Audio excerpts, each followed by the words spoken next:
Hello students, welcome. हम पढ़ रहे हैं नेचुरल रिसोर्सेज और नेचुरल रिसोर्सेज में हमने मोस्टली अपने फिजिकल रिसोर्सेज के बारे में डिस्कस किया हुआ है।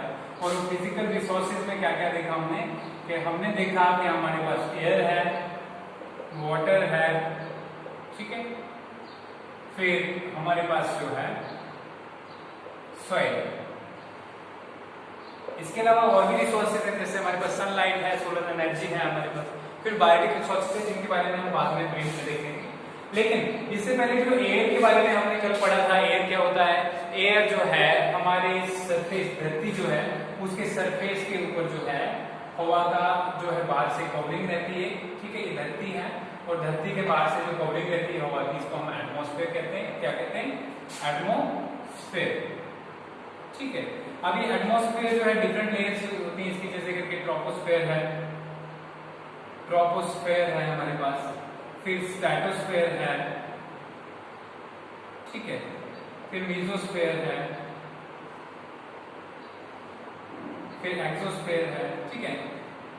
तो ये सारी जो है क्या है, डिफरेंट लेयर्स हैं एटमॉस्फेयर। तो अगर कंपोजिशन की, उसके बाद हमने कंपोजिशन की बात की थी कि एयर में है क्या क्या चीज, क्या क्या होता है। तो एयर में जैसे कि हमने देखा कि नाइट्रोजन होता है, ठीक है, नाइट्रोजन है, ऑक्सीजन है, फिर कार्बन डाइऑक्साइड है, ठीक है, फिर हमारे पास जो है दूसरी गैसेस जो है, ठीक है, दूसरी अदर गैसेस सिंपली लिखेंगे हम, अदर गैसेस, ठीक है। तो ये सारी चीजें जो है एयर में पाई जाती है। अब देखिए आज जो है हम नेक्स्ट को देख रहे हैं। पहले एयर को देखो, क्या इंपॉर्टेंस है इसका। एयर का इंपॉर्टेंस इसलिए है क्योंकि हम जो है एयर के बिना जिंदा नहीं रह सकते हैं। प्लांट्स जो है रेस्पायर करते हैं, ट्रांसपायर करते हैं, तो हवा की हेल्प से ही करते हैं। इसके अलावा हमने देखा कि एयर जो है रिस्पॉन्सिबल जो है सीजन के लिए रिस्पॉन्सिबल है, टेम्परेचर के लिए रिस्पॉन्सिबल। डिफरेंट टेम्परेचर में एयर जब मूव करती है तो विंड्स, ब्रीज और ये सारी चीजें होती है, और बारिश भी उसकी वजह से होती है। आज हम जो कंपोनेंट देखने वाले हैं नेचुरल रिसोर्सेज का, वो है वाटर। क्या है? वाटर, ठीक है। तो वाटर जो है, वाटर एक is another form of natural resource, एक दूसरे टाइप का नेचुरल रिसोर्स है जो है 3 स्टेट्स में एग्जिस्ट करता है। It exist in 3 states. कितनी स्टेट्स में एग्जिस्ट करता है? 3। इट एग्जिस्ट इन 3 स्टेट्स, ठीक है। कौन कौन सी है वो? सॉलिड स्टेट में भी मिलता है, एक ही ऐसी चीज है जो तीनों फॉर्म में पाया जाता है, ठीक है। सॉलिड भी, लिक्विड भी और गैस भी, तीनों फॉर्म में। अब यहाँ पे सॉलिड फॉर्म कैसी होती है? आइस या स्नो, ठीक है। लिक्विड फॉर्म जिसको हम वाटर कहते हैं, और गैस फॉर्म में वेपर्स, ठीक है। ये आ गया पहले इसकी फिजिकल प्रॉपर्टी की, कैसा होता है, क्या होता है, ठीक है। अब देखा जाए it is an excellent solvent, बहुत अच्छा सॉल्वेंट है, एक्सीलेंट सॉल्वेंट, ठीक है। तो बहुत ही अच्छा सॉल्वेंट है ये जो है, इसका क्या कहते हैं, वाटर जो है बहुत ही अच्छा सॉल्वेंट है। इसमें बहुत सारी केमिकल्स, बहुत सारी चीजें जो है, बहुत सारे सॉलिड्स जो है डिफरेंट टाइप के, वो डिसॉल्व होते हैं। तो समझ गए यहाँ पे एक्सीलेंट सॉल्वेंट के बाद अगर वाटर का देखा जाए इंपॉर्टेंस क्या है, क्या इंपॉर्टेंस है वाटर की, ठीक है। पहले सोर्सेज इंपॉर्टेंस बाद में देखते हैं, पहले सोर्सेज देखते हैं कहाँ कहाँ से मिलता है। अगर हम बात करें तो धरती के ऊपर 70% जो है, ठीक है, अर्थ के सरफेस के ऊपर मोर देन 70%। आपकी बुक जो कह रही है कि 75% जो है वाटर एग्जिस्ट करता है, कितना? 75%। लेकिन it is something near to 71%, लगभग 71% के आसपास जो है पानी पाया जाता है, ठीक है, वाटर। अब इसमें से सिर्फ 2.5% ही फ्रेश वाटर, कितना? 2.5% ही जो है पानी, वो कितना क्या है? फ्रेश है। जबकि बाकी वाला पानी कितना है? सलाइन है। रिमेनिंग जो है, रिमेनिंग, ठीक है, इट इज सलाइन। क्लियर हो गया, ठीक है। तो यहां पे रिमेनिंग आ गया सलाइन और 2.5% ही फ्रेश वाटर है हमारे पास। अब देखते हैं ये फ्रेश वाटर कहां कहां होता है और सलाइन वाटर कहां होता है। ये सलाइन वाटर जो आपको मिलेगा ओशंस में, कहां मिलेगा? ये सोर्सेज हैं वाटर के, सोर्सेज ओशंस और सीज में, ठीक है। इसके अलावा कुछ लेक्स होते हैं, सलाइन लेक्स, सलाइन लेक्स। ठीक है, क्लियर हो गया। अब जो आपको फ्रेश वाटर है, फ्रेश वाटर जो है वो कहां कहां मिलेगा? ये आपको मिलेगा रिवर्स में, ठीक है, लेक्स में, लेक्स के बाद जो है ग्लेशियर्स में, ग्लेशियर्स, स्नो कैप्स लिख सकते हैं हम, ठीक है। इसके अलावा जो है आपको पॉन्ड्स की फॉर्म में मिलेगा, फिर आपको मिलेगा ये लेक्स की फॉर्म में, फिर आपको मिलेगा ये लेक्स के अलावा जो है अंडरग्राउंड वाटर की फॉर्म में, ठीक है। तो ये डिफरेंट फॉर्म्स है वाटर के। सोर्सेज वाटर के, वाटर कहां से हमें मिलता है उसके बारे में देख रहे हैं। तो कहां से मिलता है वाटर? हमें ओशंस में मिलता है, सी में मिलता है, लेक्स में मिलता है। फिर फ्रेश वाटर की अगर बात करें, साफ पानी जिसको हम पी सकते हैं, जो ह्यूमन कंजम्पशन के लिए जो है, जो सुटेबल है ह्यूमन कंजम्पशन के लिए, ठीक है, वो कहां से मिलता है? हमें रिवर्स में मिलता है, लेक्स में मिलता है, ग्लेशियर्स में मिलता है, पॉन्ड्स में मिलता है, लेक्स में मिलता है और अंडरग्राउंड वाटर के फॉर्म में मिलता है। लेकिन ये फ्रेश वाटर कितना है? 2.5% ओनली, ठीक है। और इस 2.5% में भी मैक्सिमम वाटर जो है ग्लेशियर्स और स्नो कैप्स की फॉर्म में, ठीक है, समझ आ गया। तो लगभग 1% के आसपास ही पानी जो है आपके लिए पीने के लिए अवेलेबल है, ठीक है। अब देखते हैं कि वाटर इंपॉर्टेंट क्यों है, ठीक है, इंपॉर्टेंट क्यों है, सिग्निफिकेंस क्या है, वाटर इंपॉर्टेंस क्या है इसकी। ये तो उसकी फिजिकल प्रॉपर्टी बता दिया था कि अच्छा एक सॉल्वेंट होता है, ठीक है, एक्सीलेंट सॉल्वेंट है। फिर इसके अलावा जो सॉलिड, लिक्विड और गैस तीनों फॉर्म में पाया जाता है, ठीक है। अब प्रॉपर्टीज के अलावा जो है, अगर इसकी हम बात करें तो ये बना किससे होता है? मॉलिक्यूलर, मॉलिक्यूलर जो है, मॉलिक्यूलर फॉर्मूला इसका क्या है वाटर का? मॉलिक्यूलर फॉर्मूला है H2O, मतलब क्या है? 2 हाइड्रोजन प्लस ऑक्सीजन, ठीक है, 2 हाइड्रोजन प्लस ऑक्सीजन, 2 हाइड्रोजन के एटम और एक ऑक्सीजन का एटम। तो अब देखते हैं इंपॉर्टेंस क्या है, सिग्निफिकेंस क्या है वाटर की। वाटर कैसे इंपॉर्टेंट है हमारे लिए, इसके सिग्निफिकेंस क्या क्या है। तो सबसे पहले जो है, अगर आप देखोगे तो हर्बेशियस प्लांट्स जो होते हैं, हर्बेशियस प्लांट्स 70 to 90% जो है इनका, बल्कि 80 रख लो, 80%, 70 to 80% जो है इनका कंटेंट जो होता है हर्बेशियस प्लांट, जो छोटी छोटी जड़ी बूटियां होती हैं, उनमें 70 से 80% जो उनका बॉडी का वेट होता है वो क्या होता है? पानी होता है, वाटर होता है, ठीक है। वाटरमेलन की बात करें, वाटरमेलन जो है, वाटरमेलन खाया सबने, ठीक है, उसमें 92% के आसपास से वो पानी होता है, समझ में आ गया। तो पानी इसलिए इंपॉर्टेंट है। इसके अलावा अगर आप प्लांट में देखोगे तो प्लांट में जितने भी न्यूट्रिएंट्स जाते हैं, कितने न्यूट्रिएंट्स जितने भी प्लांट्स में जाते हैं, जैसे करके सॉइल से, जो भी सॉइल के अंदर जब हम उगाते हैं मिट्टी में किसी प्लांट को, तो मिट्टी में बहुत सारे न्यूट्रिएंट्स होते हैं। ये न्यूट्रिएंट्स जब पानी के साथ जो है रूट्स के थ्रू जो है डिफरेंट प्लांट बॉडी में जाते हैं, पार्ट्स में जाते हैं प्लांट के, तो ये भी किसके साथ जाते हैं? वाटर के साथ जाते हैं, ठीक है, प्लांट्स की बात। अब एनिमल्स की बात करें तो एनिमल्स में भी वाटर बहुत इंपॉर्टेंट है। हमारा ब्लड जो है, ठीक है, ब्लड क्या है? ब्लड जो है हमारा, उसमें प्लाज्मा जो होता है उसमें वाटर कंसंट्रेशन होती है। पानी के अंदर जो है डिफरेंट प्रोटीन्स, अमीनो एसिड्स और डिफरेंट न्यूट्रिएंट्स जो है ऐड होते हैं, ठीक है, ये क्लियर हो गया आपको। तो पानी हमारे लिए इसलिए बहुत ज्यादा इंपॉर्टेंट है, जरूरी है, हम इसके बिना जीवित नहीं रह सकते। इवन दो कि जब फर्स्ट लाइफ अपीयर हुई तो वो भी पानी के अंदर हुई। जब शुरू में जो है लाइफ अपीयर हुई, सबसे पहला जो ऑर्गेनिज्म होगा, सबसे पहला जो सेल होगा, ठीक है, वो कहाँ पे निकला? वो निकला समुद्र के अंदर, ठीक है, और पानी के अंदर ही, क्योंकि पानी बहुत इंपॉर्टेंट है, समझ गए। तो ये था इंपॉर्टेंस पानी का।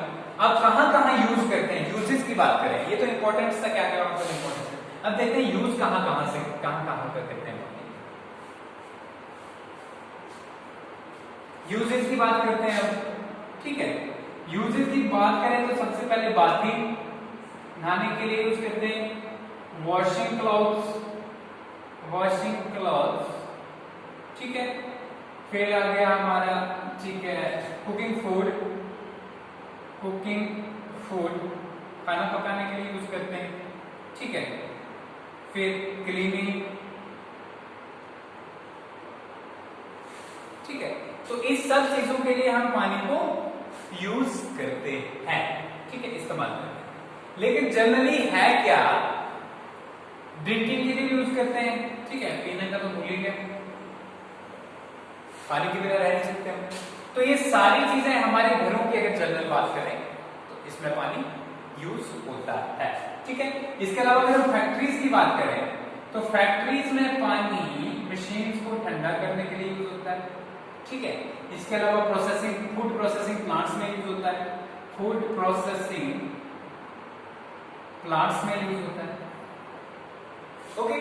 तो ये सारी चीजें जो जहां पे हमें पानी यूज होता है। लेकिन हमने देखा कि हालांकि हमारी अर्थ के ऊपर मोर देन 70% वाटर है, according to your book it is 75%।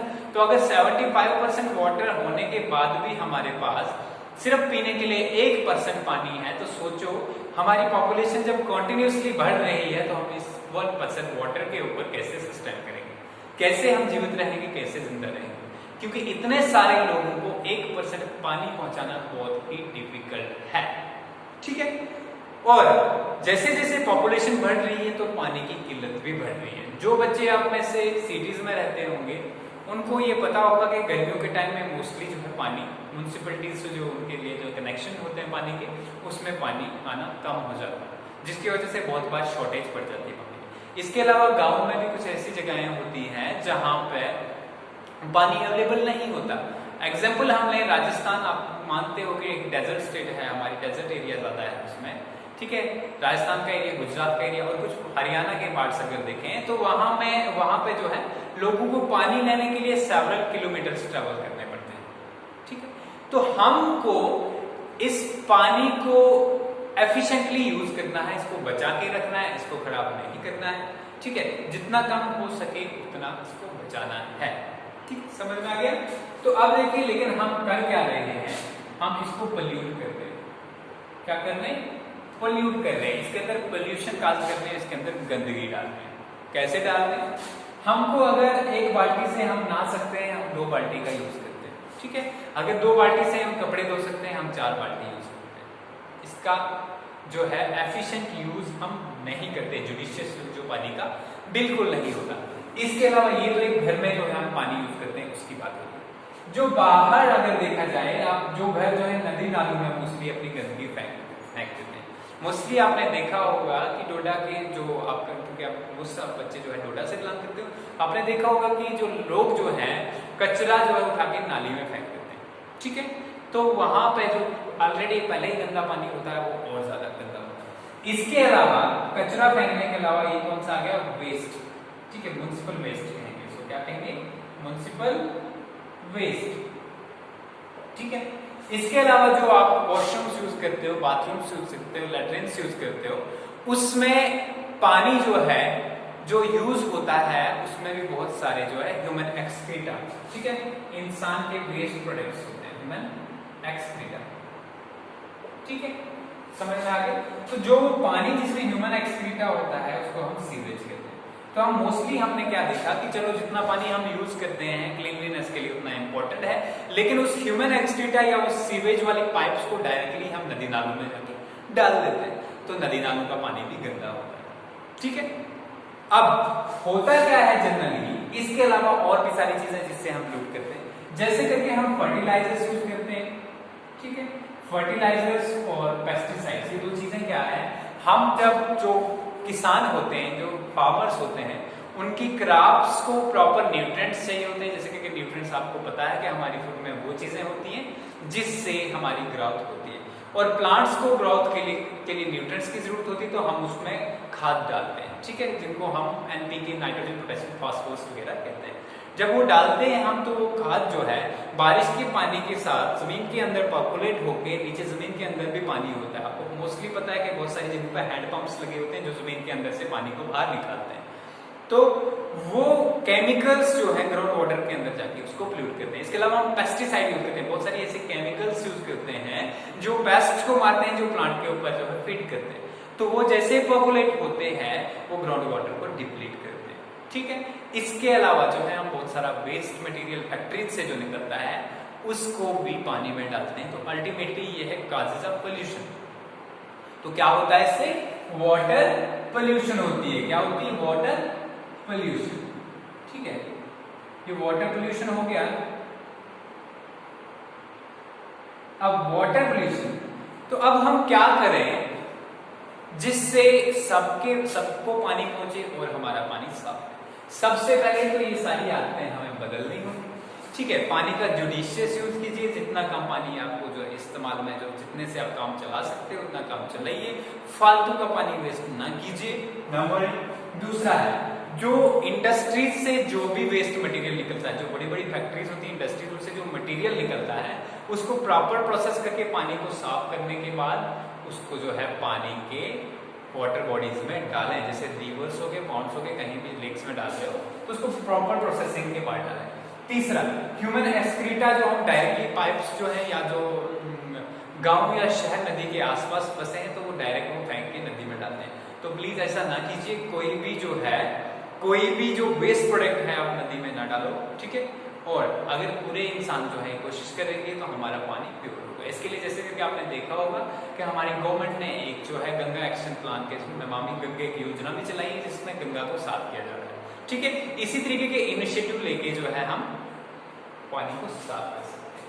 अब इस पानी के जुडिशियस यूज के लिए हमने क्या किया है, दो चीजें जो है हमने इसके कंजर्व करने के लिए, ठीक है, कंजर्वेशन, वाटर कंजर्वेशन का वाटर कंजर्वेशन, ठीक है। अब ये वाटर कंजर्वेशन तो है क्या, इसके बारे में आपको बताना। वाटर कंजर्वेशन क्या है, मैंने पहले ही बोल दिया है कि क्योंकि वाटर बहुत कम है, वो लेस देन 1% वाटर ही हमारे पास बचता है, जिसमें 2.5% फ्रेश वाटर है, उसमें से भी बहुत कम 1% के आसपास का पानी जो है हमारे लिए पीने के लिए अवेलेबल है। दैट इज पूरी वर्ल्ड के लिए 1% पानी।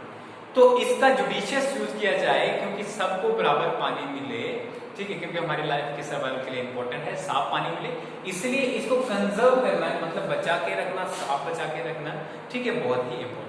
तो वाटर कंजर्वेशन के लिए दो मेथड चलाए जाते हैं, एक है वाटरशेड मैनेजमेंट, वाटरशेड, ठीक है, और दूसरा है फ्लड कंट्रोल, ठीक है। वाटरशेड में हम क्या करते हैं, जो रेन वाटर जैसे ही आता है उसको हम कलेक्ट करके रखते हैं और उसको जो इरिगेशन और ड्रिंकिंग पर्पस के लिए यूज करते हैं। जैसे बारिश होती है, बारिश के पानी को हम कलेक्ट करके रखते हैं और कलेक्ट करने के बाद क्या होता है, उसको कलेक्ट करके डिफरेंट जो है फील्ड्स में कलेक्ट करते हैं या लैंड एरियाज में कलेक्ट करते हैं in the forms of pond, और फिर जो है उसको हम पीने के लिए या फील्ड्स को इरिगेशन के लिए जो है फील्ड की इरिगेशन के लिए उसको यूज करते हैं, ठीक है, ये हो गया। इसके अलावा अगर बात करें इसमें वाटरशेड में हम किस के लिए यूज कर सकते हैं पानी को, एक तो हम पीने के लिए यूज कर सकते हैं, दूसरा इरिगेशन मैंने बता दिया, तीसरा जो है हो सकता है जैसे करके हम जो है स्पॉन्ज का यूज करके मछली पालने के लिए भी यूज कर सकते हैं। इससे क्या फायदा होगा, अगर हम पानी इकट्ठा करेंगे तो एक तो उसको हम यूज भी कर सकते हैं, दूसरा पानी इकट्ठा करने से वो पानी धीरे धीरे जमीन के अंदर जाएगा, और ग्राउंड वाटर जो है पानी के अंदर जमीन होता है उसको हम ग्राउंड वाटर कहते हैं, ग्राउंड वाटर टेबल भी धीरे धीरे ऊपर आने लगेगा, ठीक है, क्लियर हो गया ये। अब बात करते हैं हम फ्लड कंट्रोल की। आप देखते हो कि इंडिया में बहुत सारी ऐसी स्टेट्स हैं जिसमें कंटिन्यूसली फ्लड आते रहते हैं, ठीक है, जैसे दामोदर रिवर है या कोसी नदी है, तो ये बिहार, आसाम, वेस्ट बंगाल इस एरिया में बहुत सारे फ्लड्स जो है लेके आते हैं। तो फ्लड से क्या होता है, एक तो सिल्ट डिपोजिशन हो जाती है बहुत सारी, इसके अलावा जो बहुत सारे डैमेज भी हो सकते हैं। तो इसकी मैनेजमेंट के लिए सरकार को जो है इनिशिएटिव्स लेने चाहिए, फ्लड कंट्रोल के लिए प्रॉपर ड्रेनेज सिस्टम जो है मेंटेन करना चाहिए, रिवर के एरियाज में जो है लोग जो है क्योंकि वो जमीन को एनक्रोच कर रहे हैं उसको एनक्रोच ना करें, ठीक है, तो उसको प्रॉपर मैनेजमेंट से हम इस चीज से बच सकते हैं। तो ये पूरा क्या था पानी के बारे में, ठीक है। फिर से एक बार हमने क्या क्या देखा, सबसे पहले हमने देखा जो है वाटर है क्या, ठीक है, it is a colourless liquid है, ओडोरलेस लिक्विड है। अगर प्योर वाटर होगा तो उसकी कोई स्मेल नहीं होती, उसका कोई कलर नहीं होता, ये तीनों फॉर्म में मिलता है हमें, सॉलिड, लिक्विड, गैस फॉर्म में, ठीक है।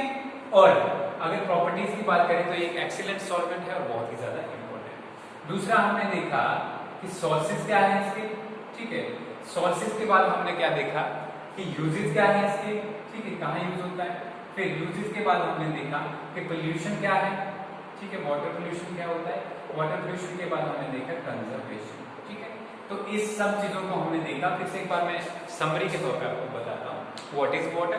Water is a pure colorless liquid that is required by human beings and other organisms for their survival. Okay, it occurs in three forms: in solid, liquid, and gaseous. And अगर इसकी distribution की बात करें, refined water sources की बात करें, refined water in oceans, refined it in seas, lakes, rivers, then glaciers are there, then ponds are there, then underground water table is there. These are the sources of water. And what are the uses of water? We use water for drinking, washing clothes, cleanliness, for industrial use, then for irrigation. तो ये सारी चीजों के लिए हम water को use करते हैं। अब पोल्यूशन क्या है?